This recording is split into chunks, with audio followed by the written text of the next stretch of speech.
네, 중국집에서 밥을 먹다가 젓가락이 탁 부러졌어요. 그러면 순간적으로, 이건 순간적으로 대답해야 되는 부러지면? 거거든요.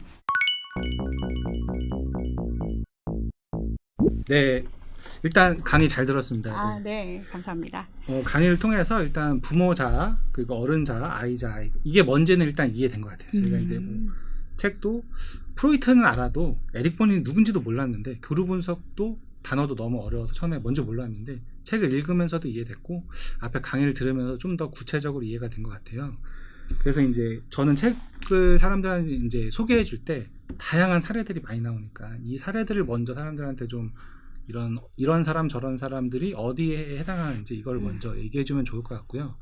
그런 의미에서 제일 인상 깊었던 게 네. 요새 이제 명절만 되면 말이 많잖아요. 네. 너무 힘들죠. 네, 차례를 지내야 되느냐, 네. 안 지내고 놀러 가면 안 되냐, 맞아요, 네, 맞아요. 이런 얘기들이 사람들이 제일 재밌을 것 같아서. 아니, 실제로 저는 경상도 며느리거든요. 아, 네. 근데 지역색을 일단 떠나서 그런 말이 있어요. 서울 며느리가, 네. 그러니까 서울에 사는 친구가 경상도에 갔더니 야, 신발까지 다 구워 제끼더라. 엄청 구워서 제껴버린다고 네, 그냥 네. 아주 그렇게 이야기를 하더라고요. 맞아요. 이게 이슈이긴 큰 이슈죠. 네, 네. 그래서 요 얘기를 이게 실제 네. 사연인 것 같은데 맞아요. 요 얘기를 한번 이렇게 썰을 풀어주시면 재밌을 것 같습니다. 네, 아니 실제로 이 이야기는 또 제 친구의 이야기이기도 하고요. 왜 친구들 중에도 그런 아이들 있잖아요. 좀 조용조용하고 네. 그리고 뭐 좋은 게 좋은 거니까 그쵸, 그냥 네. 뭐 하라는 대로 하고 네. 내가 좀 손해 보더라도 그냥 저는 따를게요. 어머니 시키는 대로 할게요. 하는 네. 그런 친구였어요, 사실은. 네. 그래서 주변에서는 저는 좀 약간 좀 중간 느낌? 어머니 그건 아니에요 하는 친구들이 있고 아니에요 어머니 제가 할게요 하는 네. 그런 친구들이 있는데 네. 저는 좀 중간 느낌이라 이쪽 전화도 받고 이쪽 전화 좀 네. 받는 그런 스타일이거든요. 근데 이제 전화가 왔는데 이제 이 친구가 그러더라고요.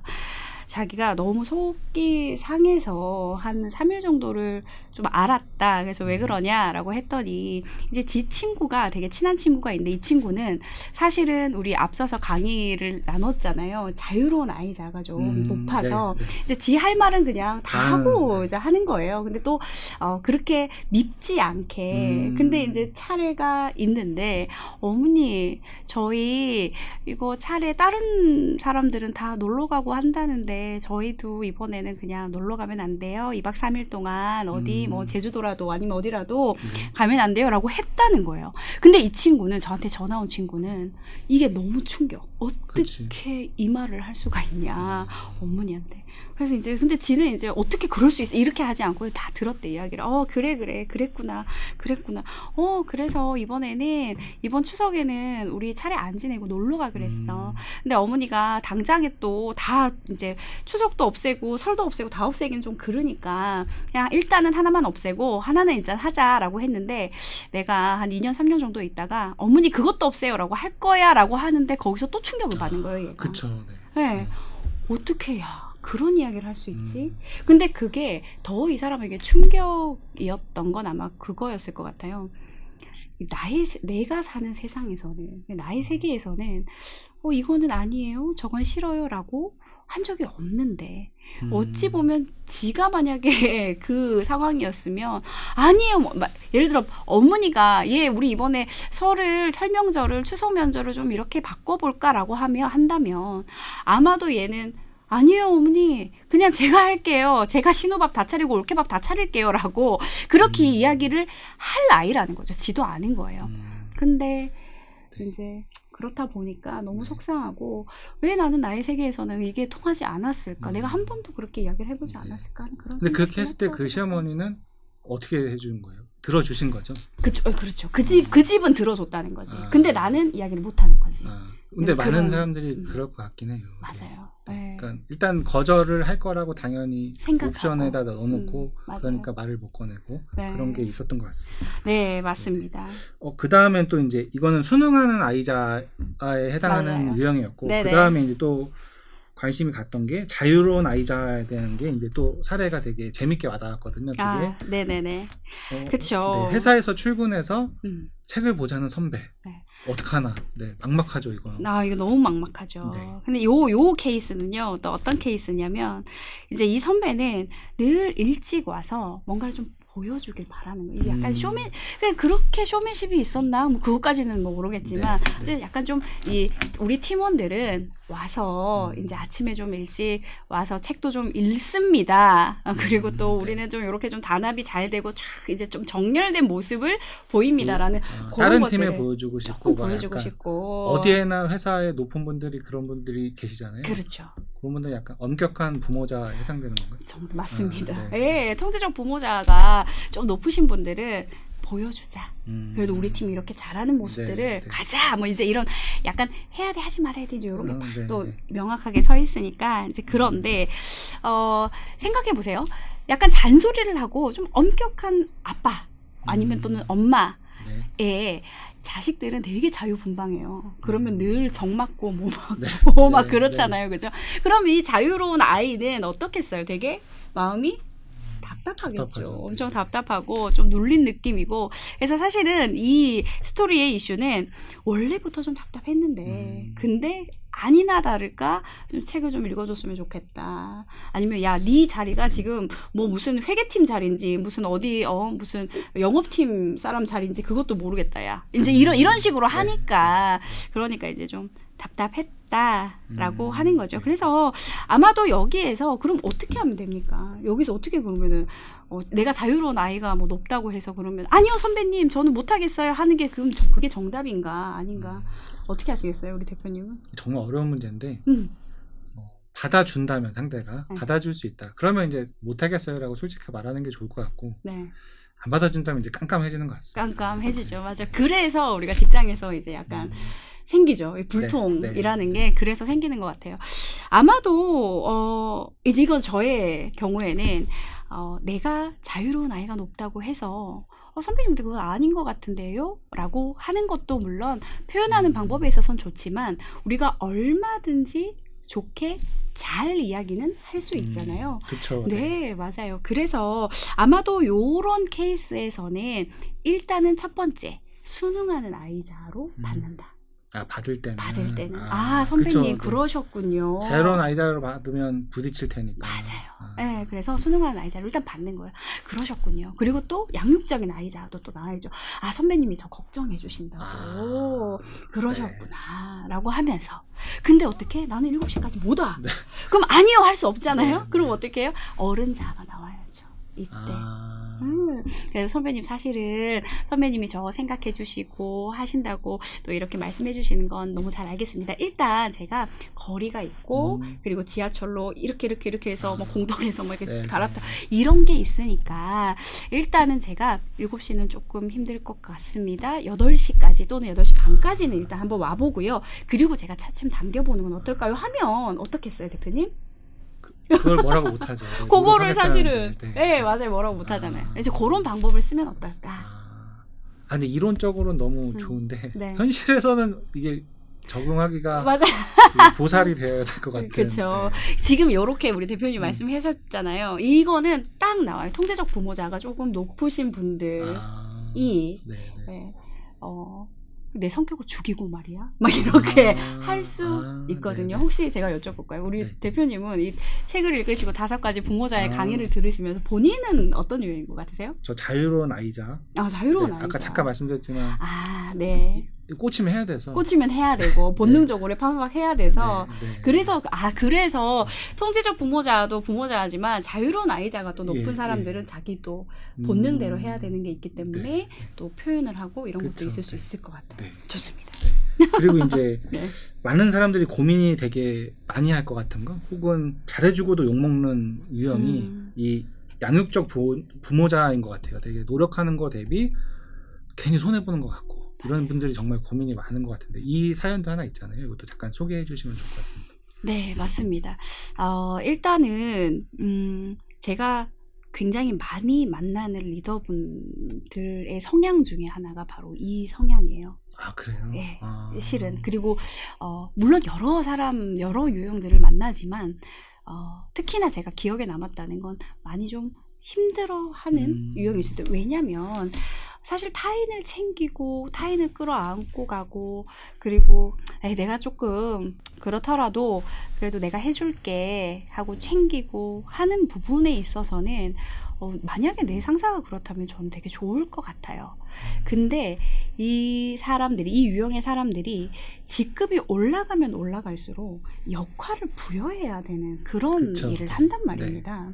당신 이걸 갖다 R&R이라고 하잖아요. 롤을 부여를 하고 당신 이것까지 이거 했어요? 아 이건 여기까지 해주시고요. 이제 이러한 그 주장하는 말하기라든지 아니면은 그 데드라인을 체크한다라든지 어떤 그런 부분들이 필요한데 그렇게 말을 하거나 하는 분, 제가 얼마나 힘들었으면 이걸 그쵸. 시간을 안 지키고 혹은 제가 지금 이 업무도 하고 저 업무도 하는데 개인사도 있어. 그런 것까지 다 생각을 하는 거예요. 그쵸. 저 친구가 개인사가 있네. 개인사. 얼마 전에 남자친구랑 헤어졌네. 근데 내가 거다 대고 뭐 이것저것 못하니까. 그래서 혼자 또 끙끙대고. 그래서 이제 또 내가 그냥 하지 뭐. 됐다야. 너 퇴근해라. 내가 그거 내가 할게. 이렇게 될 수 있으니까 처음에는 좋은 마음에 그렇게 하죠. 근데 결국 돌아서 다른 것보다 이 직원들의 그 육성에 대해서는 일을 가리키거나 제대로 가르치거나 하는 부분에 대해서는 좀 못하지 않았나 하는 그런 반성들을 또 많이들 하시더라고요. 그런 것 같아요. 그래서 그런 부분에 있어서는 적당한 거리두기가 필요합니다라고 제가 말씀드렸던 건 그 이유입니다. 일단 이제 이 성향들을 되게 인상적이었던 게 말투나 습관, 성향을 분석해서 그러니까 같은 상황에서도 이 사람이 말하는 거 보면 이 사람이 어느 성향인지 알 수 있다. 이렇게 나눠주셨잖아요, 책에. 그거를 사례를 좀 들어서 같이 설명을 좀 해주시면 재밌을 것 같습니다. 일단 저는 요 5가지의 유형은 그래프나 이런 체크리스트도 있거든요. 그래서 체크를 하거나 또 여러 직업군에 있는 사람들을 만나기도 하고요. 근데 사실 우리가 통제적 부모자라고 한다면 아이고 좀 세네 라든지 아니면 이렇게 해 저렇게 해 라고 말하는 것이 때에 따라 좀 위압감이 좀 드네 할 수도 있는데요. 저는 이 통제적 부모자의 기능은 굉장히 중요하다고 생각을 해요. 특히나 어느 직군에서 유형하냐면 얼마 전에도 만났는데 군인들 있잖아요. 그쵸. 군인들은 통솔해야 되고 끌고 나가야 되고 아닌 건 아니라고 정확하게 이야기를 해야 되거든요.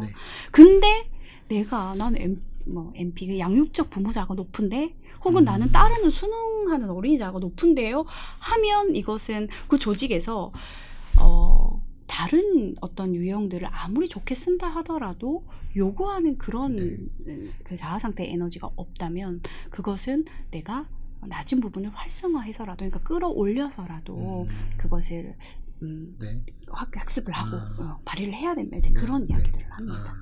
저도 이게 이 유형들을 보면서 처음에는 앞부분에 특히 유형을 나눠주는 걸 읽을 때는 약간 MBTI가 생각나더라고요. 내 성격을 파악해서 내가 어디에 있는지 아는 거랑 비슷하잖아요. 내가 이 부모자 아니야, 아이자에 더 가깝냐, 어디에 가깝냐를 분석을 해서 어디에 더 가깝다 하면 나를 이해하는 거. 근데 그 다음은 뭐지를 이제 퀘스천을 하면서 책을 봤어요. 근데 이제 그게 그냥 제가 읽은 결론에서는 내가 어딘지 알면 내가 부족한 걸 알게 되고 그거를 그러니까 그걸 아예 모르면 뭘 보완해야 되는지도 모르는데 그걸 아는 순간 내가 무엇을 아까 말씀해 주신 것처럼 내가 자유로운 아이자 하면 뭔가 말을 할 때 그냥 튈 텐데 그거 말이 돼요 이렇게 팍 튈 거를 누르고 그러니까 잠깐 그걸 모르면 튀는데 알면 인지를 하니까 내가 여기서 말하는 건 자유로운 아이자 하니까 인지하고 조크로 이렇게 또 타이밍을 봐서 이야기를 하는 그런 것도 아니 이론은 정말 좋은데 이게 조금 더 잘 습득하려면 혹시 요령 같은 게 있을까요? 요령요? 일단은요, 저도 교류 분석을 꽤 오래 수련을 하고 했지만, 사실은 지금도, 이것은 정말 계속적으로 끊임없이 해야 되는구나. 그래서 그런 이야기를 해요. 이것은, 목표가 아니라 과정이라는 그런 이야기를 많이 하거든요. 그러니까 마음 챙김이라는 것도 있고, 그리고 뭐 여러 가지 뭐 긍정이라, 이런 것도 심리학 이론 많잖아요. 근데 그것이 한번 마음을 딱 챙겼다고 해서 끝은 아니지 않습니까? 계속적으로 이걸 마음을 돌보고 이제 하듯이 마찬가지로 이것도 내가 5가지의 유형을 그래 알았어? 알았다. 끝이 아니라 지금 이 상황에서 네. 내가 지금 어떤 에너지를 발휘해야 되지 하는 것들을 네. 그 과정 안에서 끊임없이 연습해 나가는 그게 되게 중요하지 않을까라는 생각을 해요. 네. 일단 이걸 보시는 분들이 내가 어딘지를 알려면 아직 맞아요. 앞에 해준 것만으로는 좀 부족하니까. 네. 그래요. 일단은 제가 그러면 책에 있는 걸 조금 더 보태서 5가지로 한번 네, 나누어서 네. 이야기를 할 수 있을 것 같아요. 자, 예를 들어서 젓가락이 부러졌어요. 우리 짜장면 먹다. 짜장면 그쵸. 중국집에서 네. 네, 중국집에서 밥을 먹다가 젓가락이 탁 부러졌어요. 그러면 이건 순간적으로 네. 대답해야 되는 부러지면? 거거든요. 딱 부러졌어. 젓가락이. 그럼 바로 그냥 다른 젓가락 그냥 갖고 와서 먹습니다. 바로 먹고. 네. 혹시 우리 선생님 어떠세요? 저도. 저도. 좋습니다. 이게요, 순간적으로 내가 어떤 자극에 대한 반응을 어떻게 하느냐에 따라서 이 유형을 나누어 볼 수 있는데요. 일단은 젓가락이 딱 부러졌는데, 하는 경우 있잖아요. 뭐야? 이 직원들 관리 안 해. 이런 경우라면 무슨 자? 통제자. 맞아요. 통제죠. 부모자. 부모자. 맞아요. 근데 딱 부러졌는데, 다친 사람 없나? 그러면 진짜 양육적 부모자. 그럴 수 있잖아요. 어머, 세상에 어디 누구 다친 사람이 없나? 먼저 보고 짜장면 튀지 않았어요? 괜찮아요? 그런 사람이 있어요. 있죠. 나는 안 그럼요. 그렇지만 그런 사람이 있어요. 네, 그럼요. 그래서 그런 사람들은 양육적 네. 부모자. 자, 그러면 이제 어른자는 아마도 우리 대표님은 순간적으로 어른자가 나왔던 것 같아요. 그냥 뭐 직원이 어쩌고 뭐 타인이 어쩌고 이거 없이 그냥 바꾸면 되지 뭐. 그냥 촉촉촉 해서 또 다시 먹으면 어른자가 이제 보통 그렇게 이성적으로 해결해요. 객관적으로. 그리고 자유로운 어린이자는요. 어떻게 하겠어요? 어머 세상에, 어머 어떡해. 어머 얘 어떡해 와 막 이렇게 리액션을 막 하는 거예요. 그러면은 이 사람은 좀 자유로운 아이자가 좀 강하구나. 왜냐하면 통제적 부모자는 절대 그렇게 안 하거든요. 어머 이렇게 하겠어요? 안 하죠. TV에 본 사람들이 생각나는 거예요. 그렇죠. TV에서 봤던 몇몇 캐릭터들. 네. 맞아요. 뭐 김자옥 뭐 이런 분들. 맞습니다. 네, 맞아요. 근데 우리 대표님 김자옥이라고 말씀해 주셨네요. 이제 연배가 또 생각나는. 좋습니다. 마지막 수능하는 아이자는 어떻게 생각하냐면요. 내가 잘못했나? 젓가락 부러진 거를. 내가 잘못했나? 내가 이거 조금 잘못해서 부러졌나? 내가 물어줘야 되나? 이렇게. 그런 사람이 있구나. 있죠. 그럼요. 그러니까 어디 가서 꼭 나무 젓가락이 아니라 음식점에 가서 뭐 그릇을 하나 깨도 극명히 갈리잖아요. 컴플레인하는 사람이 있고 미안해하는 사람이 있고. 근데 그 미안해하고 먼저 이렇게 하는 사람이 수능적 아이자. 그러면서 나도 잘못했지 뭐 이렇게. 희한하게도 그렇게 마음이 팍 가요. 그래서 나도 사실은 잘못했지 뭐 내가 부러뜨렸지 뭐 이렇게 가는 게 바로 이 5가지의 특징이에요. 한 가지만 더 이야기해볼까요? 이런 것도 있어요. 예를 들어서 요거는 이제 책에서도 나오는 내용이라서 한번 나눠보면 좋을 것 같은데, 배우자가 한 음식이 싱거워요. 맨날 이제 시켜먹고 배달해먹고 뭐 이러다 어쩌다 한 번씩 이제 탁 요리를 했는데 먹었는데 싱겁네. 그러면 근데 일단 저는 저희 요리를 잘해요. 그래서 한 번도 맛없던 적이 없었어요. 그랬군요. 싱거우면 그냥 제가 이렇게 할 것 같은데요. 그렇죠. 맞아요. 싱거우면 이제 그렇게 하겠죠. 근데 이제 통제적 부모자는 뭐라 하죠? 대바리 아버지. 그렇죠. 대바리 아버지 또 연배 나왔어. 또 연배. 대바리 아버지가 웬 말인가요? 지금 여기 앉아 계시는 분 몰라요. 세상에. 네, 그렇습니다. 그래서 통제적 부모자는 그렇겠죠. 야, 이게 카레냐 국이냐 이렇게 이야기를 하겠지. 예를 들어 카레라면 이게 카레냐 국이냐. 야, 너 이거 오징어 볶음이냐 오징어 국이냐 이렇게 이야기하지 않겠어요? 너무 싱겁거나 하면. 그죠? 그리고 양육적인 부모자는 어떻게 이야기할까요? 다른 사람들도 이렇게 챙겨줄 것 같아요. 맞아요. 너 안 싱겁니? 뭐 이렇게. 그래서 눈치를 일단 보긴 하겠지만 너는 괜찮니? 너는 안 싱겁니? 하면서 그럼 요거 괜찮으면 내가 좀 후다닥 소금만 후추만 조금 덧뿌리면 될 것 같은데 할 수 있을 것 같아요. 그렇죠. 그리고 어른자는 말씀하신 것대로 워낙 우리 와이프는 요리를 또 잘하니까. 그냥 팩트라 진짜. 팩트니까. 좋아요. 그래서 이 어른자들은 그냥 더 추가하고 뭐 이거 좀 달라 해서 이거 넣는 그런 것들을 하고, 자유로운 어린이자는 어떻게 하겠어요? 자유로운 어린이자. 막 깔깔깔깔 웃으면서 그쵸. 놀리거나 어. 뭐 장난치거나. 맞아요, 네, 맞아요. 네. 왜 그렇게 하지 않을까요? 어머, 자기야, 자기 나 오래 살려고 이렇게 싱겁게 했구나. 그렇게 이렇게, 그런 예. 그런 그 위트 있게 뭔가 승화하는 스타일. 맞아요, 네. 맞아요. 어머, 뭐야, 너무 싱겁잖아. 라든지, 네. 아니면, 야, 나 이거 그냥 딴 거 줘. 야, 내가 안 먹을래. 야, 뭐 이럴 수도 있을 것 같아요. 네. 예. 근데 만약에 이 말투나 표정이, 야, 됐어. 딴 거 줘. 그냥. 이게 아니라, 딴 거 줘. 뭐 이렇게. 네. 예, 이런 말투나 표정에서도 또 유형이 드러나는 거니까, 네. 이 문장의 이 글, 네. 그러니까 다른 음식을 줘라는 이 문장의 글도 어떻게 표현이 표현하느냐. 되는가에 따라서 이제 달라지는 거죠. 네. 그럼 수능하는 아이자는 일단 수능하는 아이자 먹지 아, 싶어요. 제가 생각했을 별말 안 때도. 하고 네. 그냥 일단 눈치 보고 괜찮아 보는 거지. 근데 잘 먹네. 나도 잘 먹지. 이제 이렇게 되지 않을까. 네. 그러면 이제 언뜻 생각했을 때 왠지 수능하는 아이자인 성격의 사람들은 그냥 맨날 참고 뭔가 이렇게 손해보고 그렇게 살고 있을 것 같고. 네. 맞나요? 막 좀 자유로운 자는 뭐라도 한마디 더 하니까 우는 놈이 떡 하나 더 준다고 뭐라도 더 잘 자기 걸 챙길 수 있고. 그러면 이제 그런 걸 보면은 어떻게 보면 그런 이 자아가 말투로 가고 그게 성향이나 어떤 성격으로까지 나오고, 그래서 예를 들면 이 자아에 따라서 어떤 특정 유형이 자존감이 더 높다거나 특정 유형은 자존감이 더 낮다거나 뭐 이런 식으로 여러 가지 결과물들이 정해져서 나오겠네요.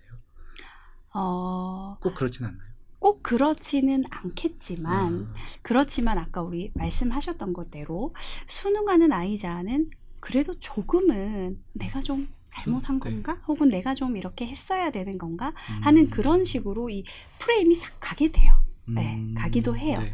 그래서 그렇기 때문에 조금 더 표현해 주세요. 자기 이야기를 더 하면 더 좋아요. 수능하는 아이자의 장점이 있잖아요. 네.